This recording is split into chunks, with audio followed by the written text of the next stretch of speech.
Yeah. So, greetings, everyone.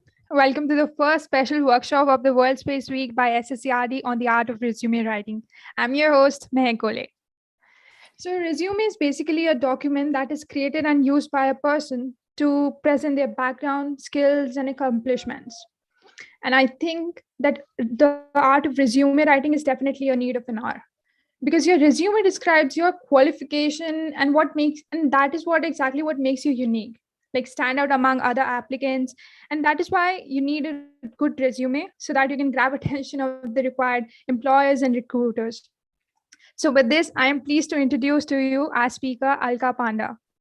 She is the second year Masters of Science student in Aeronautics and Astronautics Engineering at Stanford University. She received her Bachelor's of Science in Aerospace Engineering at Virginia Tech in 2020. Her research interests lie in propulsion, space plasma sciences, and most recently, dusty plasma science.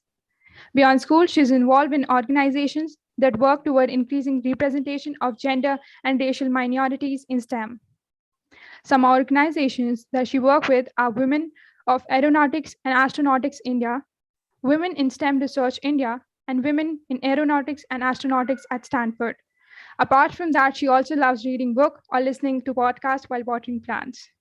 We're glad to have you today with us, Alka. And now I would like to request Alka to come up here and guide all of our enthusiastic participants and begin with the workshop. Awesome. Thank you so much. I'm very happy to be here.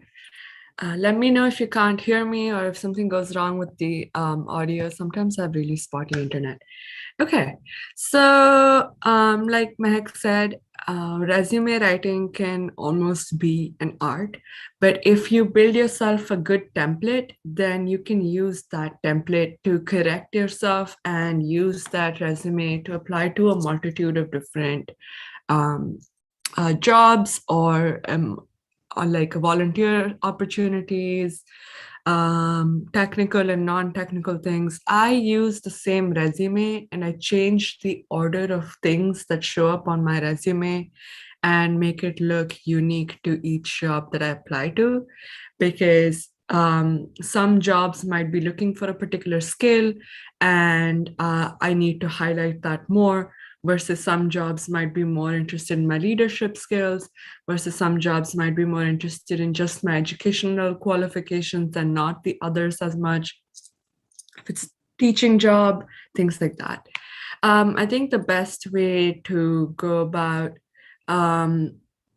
showing what an acceptable resume is to just share what a resume looks like, and we'll go through the different points in my resume. So I'm sharing my personal resume, but kind of going through the different points of that resume and showing which things that are correct. I also have some smaller mistakes because I'm showing a resume that is a little past. It's a little behind because I currently only use a CV. I don't use a resume anymore. So this is my resume from my undergrad. Am I able to share my screen?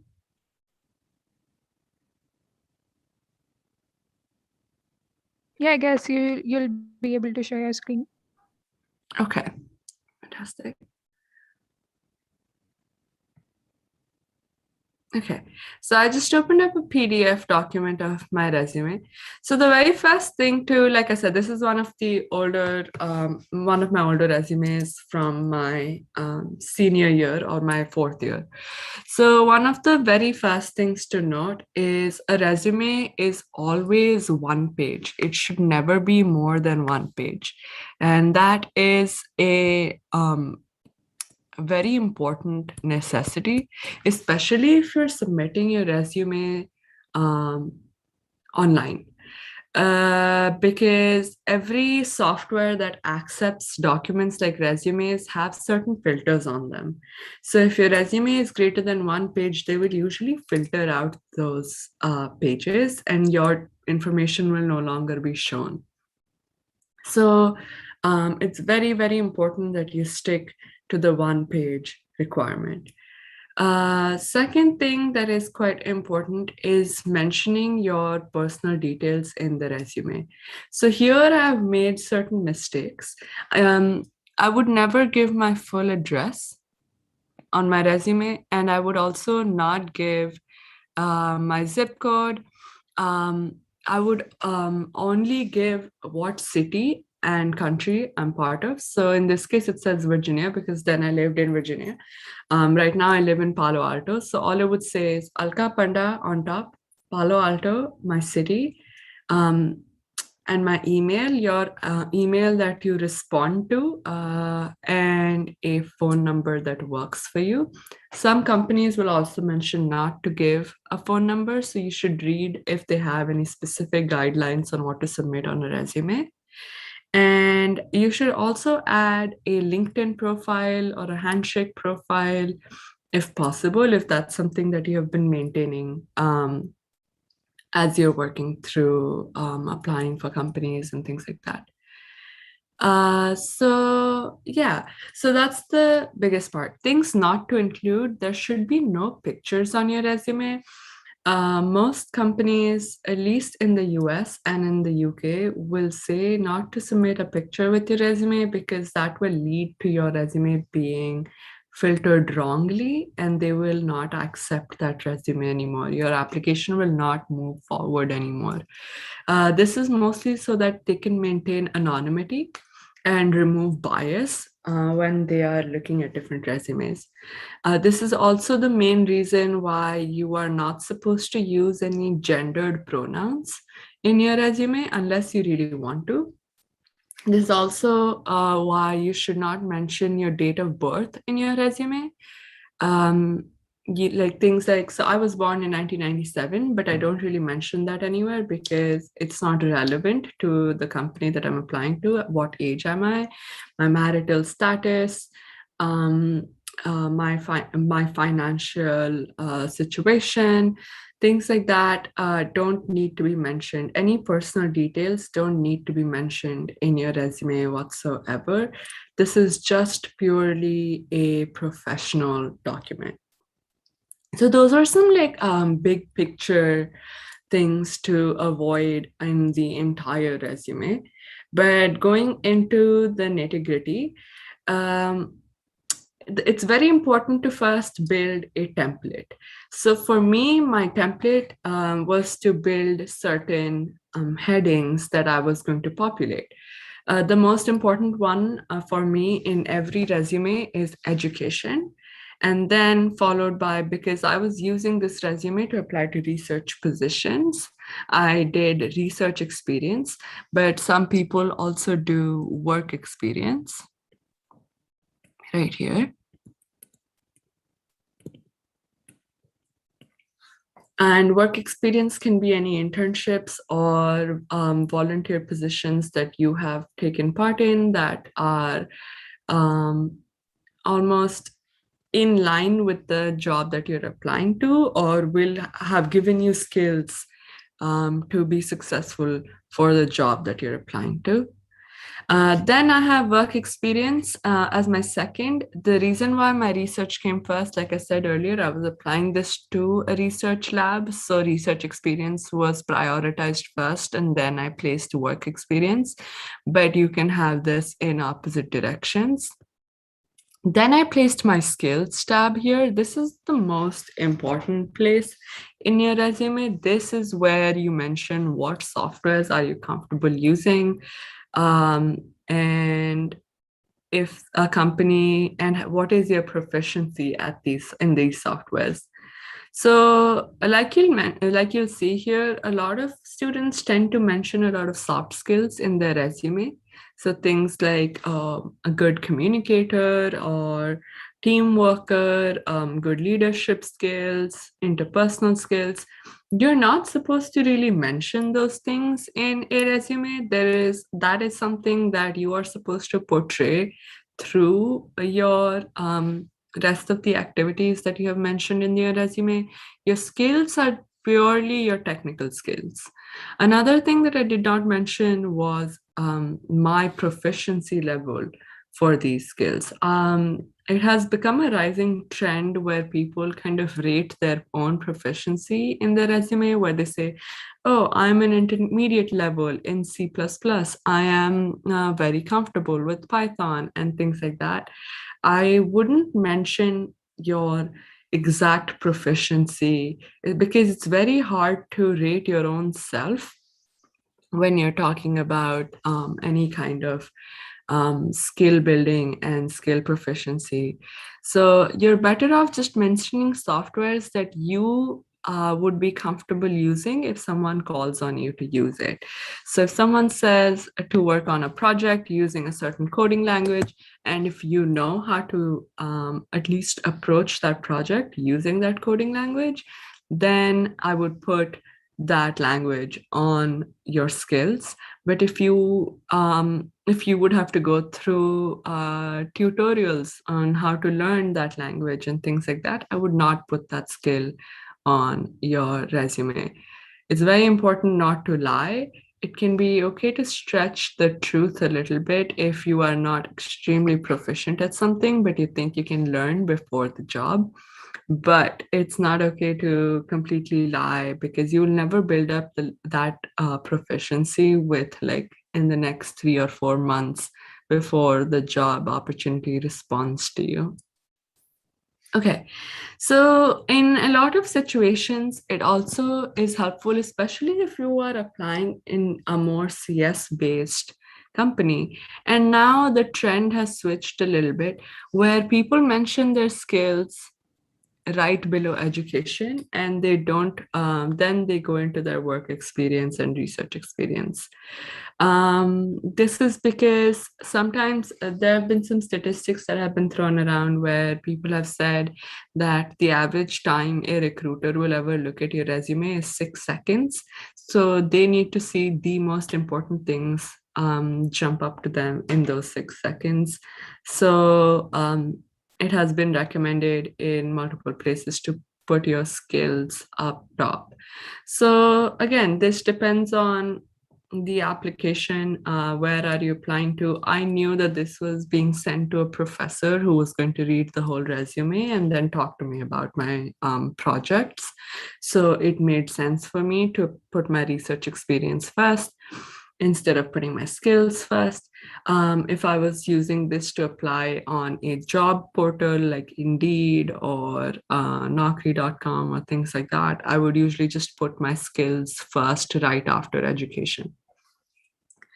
And yeah, so basically I built up all my headings. Those are in red right now. And under each of the headings, I have mentioned a position.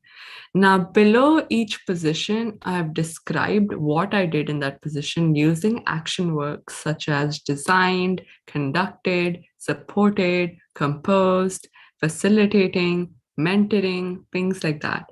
Using action words to start a resume shows that you have been actively participating in that thing that you have mentioned. If all you have done is just sit and listen, or if all you have done is participate in a summer school where you were just supposed to participate using coursework and things like that, then you should probably be using a different tab to clarify that. But if you have actively worked on creating something or been innovative or just created a process or supported someone else with the process, then you have to use those action words to start your sentence.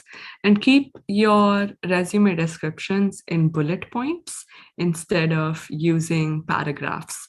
So bullet points and phrases are always more appropriate versus paragraphs in a resume. So that's how to populate your main body of your resume.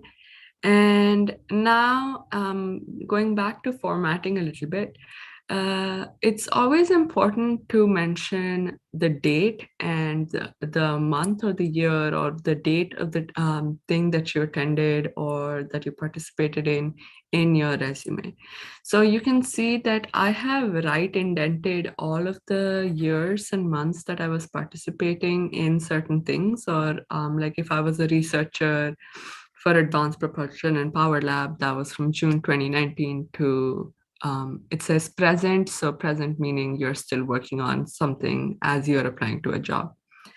So I used right indentation to give my dates. Some people will put their date in italics and make it be placed right under the position. So somewhere right here. Either is fine as long as it's there. They need to know the duration of your work.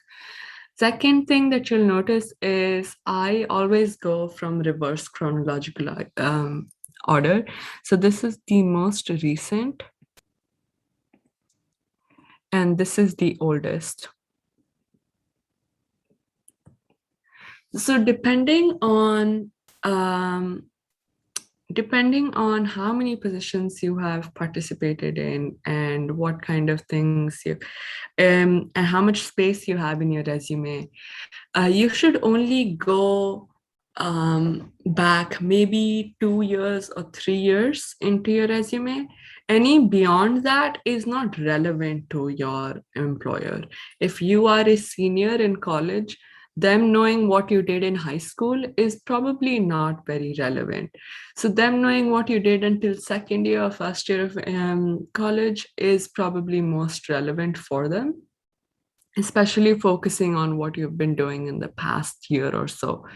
So try to edit your own resume by removing things that have happened a minimum of 4 years before, because it doesn't really help your case if the best thing that you have done has happened 4 years ago and you're still banking on that to get this new job. So yeah, date always reverse chronological. You can see that thing here as well.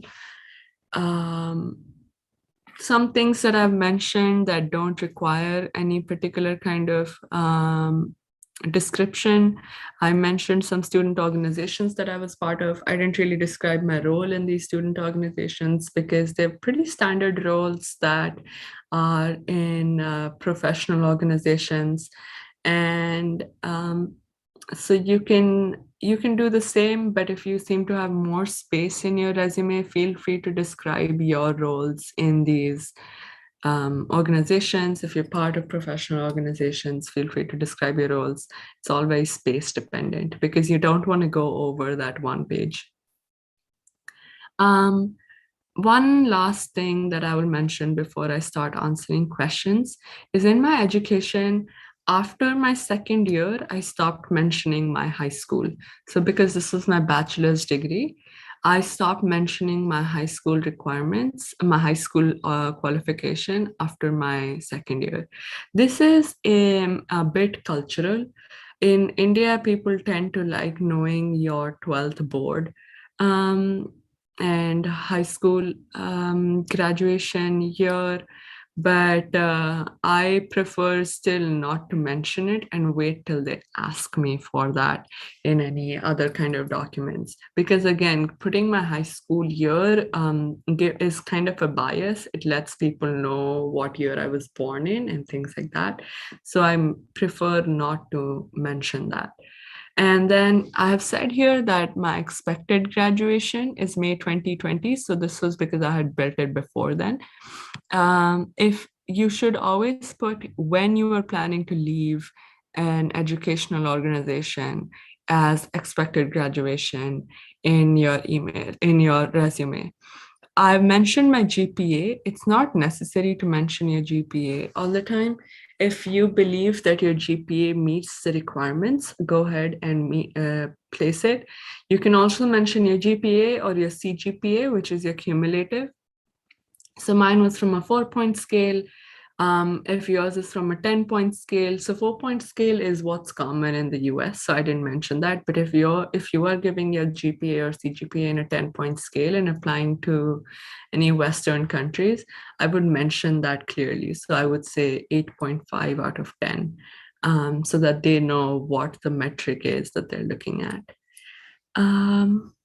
But yeah, those were my first few notes. If there are any questions.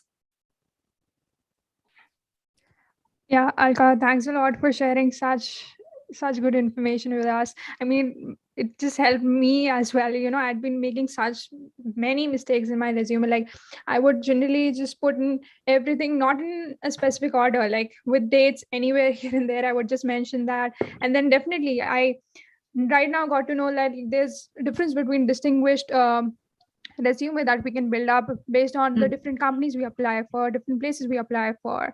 So yeah, definitely I learned a lot from this session, and thank you so much for that. Yeah, we do have questions from the participant. One of them is the person wants to know, like, how can we sound a little honest in our resume and not boast about our writings or about our skills too much in the resume? So I think I personally don't have this struggle to be extremely boastful because I tend to like almost underrepresent what I've done. And that's something I'm trying to work on. But I would say using appropriate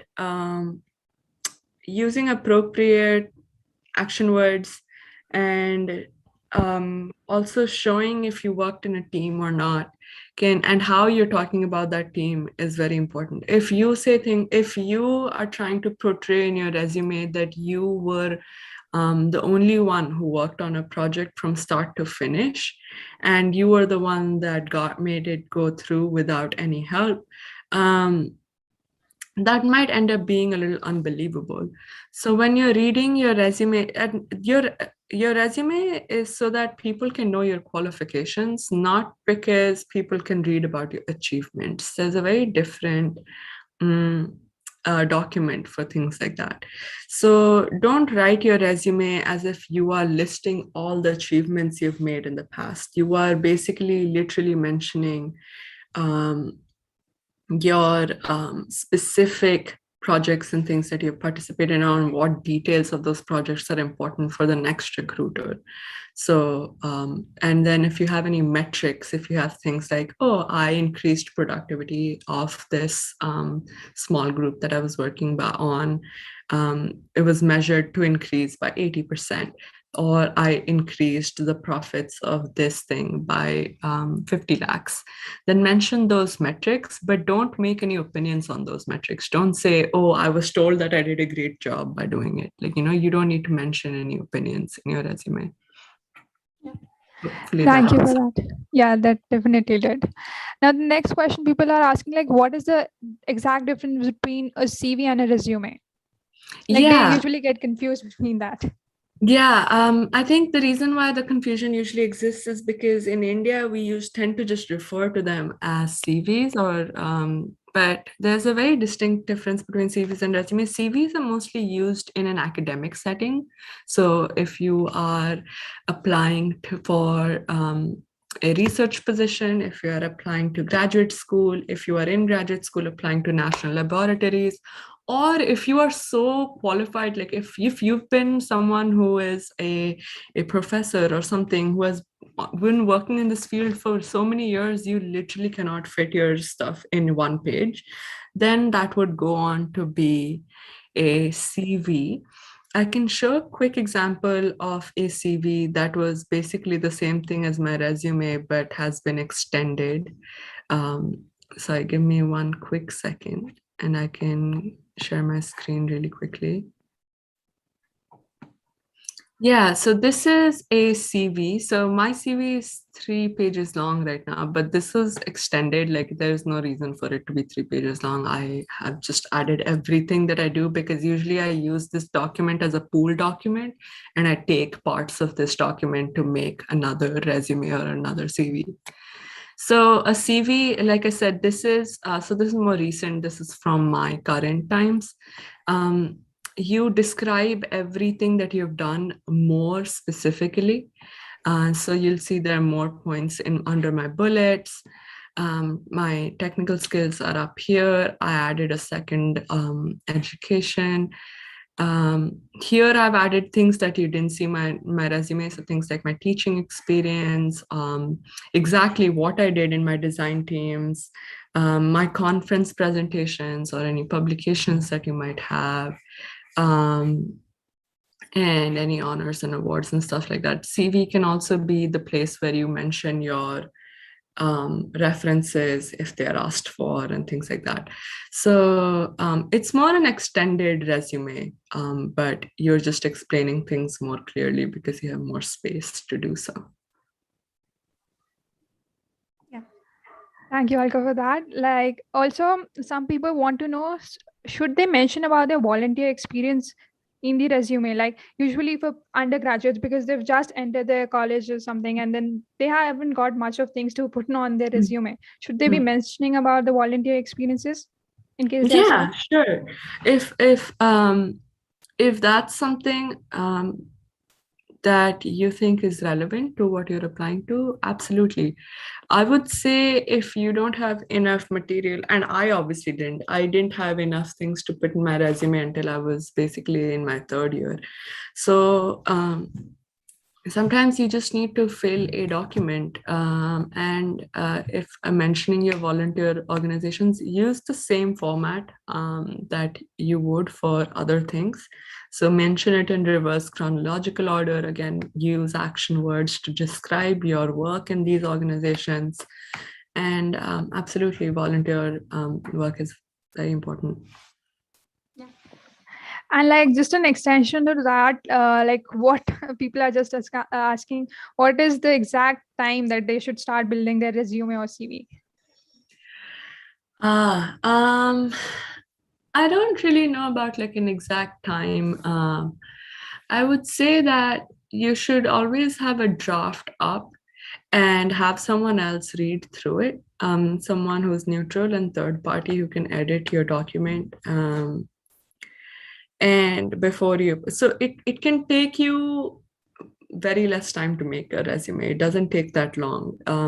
It'll take you a good day and a half, or maybe like for you to make a draft, come back, read through the draft again. It's not that time consuming a process. So make it as and when required. It's always good to have a document with you that you can always edit around, and have a master document where all of your skills and everything are mentioned. So you can like copy paste it into other yeah other documents. Things that I will mention: don't use word templates if you're making a resume. So if on Microsoft Word, it is very common that they have those resume templates that are like all different colors and like fonts, and they have very different stylistic things. Those will basically filter your resume out completely, and it will not pass through anything. It'll basically lead to no one will read your resume. They look very nice, but your resumes are not technically supposed to look nice. They're just a document to mention what skills you have and what work experience you have. So don't fall into the trap of like making it look unique like that. Add a bit of color here and there, like you saw my resume had red in it. Some people add colors. You could probably add a border or something, but that would be like max. I wouldn't do much stylistically to a resume either. Yeah, and I guess that also answered one of the question. Like people really wanted to know whether they should make their resumes colorful with a lot of colors and all. But I guess as you mentioned, it's not exactly required when you're applying for somewhere. You just need to be like you can use a mixture of 2-3 colors, and that should work fine. Mm-hmm. Mm-hmm. Yeah, Yeah. and yeah, I guess that's it from the audience. Yeah, we've covered almost all the questions. So yeah, so I see a question from someone asking how are we expected to pin your LinkedIn profile. So you can mention a hyperlink, especially if you're submitting this online. You can just give a hyperlink to your LinkedIn profile. If they're seeing it in person, then obviously there's not much you can do. You can mention the link there, and if they want to go in, they can go in and check. Yeah.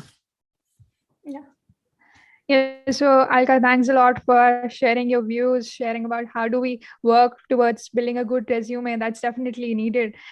Thank And you. I Yeah. definitely hope that all the audience would have been satisfied and would have learned so much from this seminar itself. I mean, they would have gathered so much of knowledge, and we've almost answered so many of questions. And I guess that's a good start for all the space enthusiasts and everybody who's participated in this week. Yes, so Alka, thanks a lot. And we're glad that Yes. you took his time and would and were with us. Yeah. Yeah, of course. Yeah. Yeah. It was a good time. Thank you. Thank you, Alka. Thank you so much for joining us. Of course.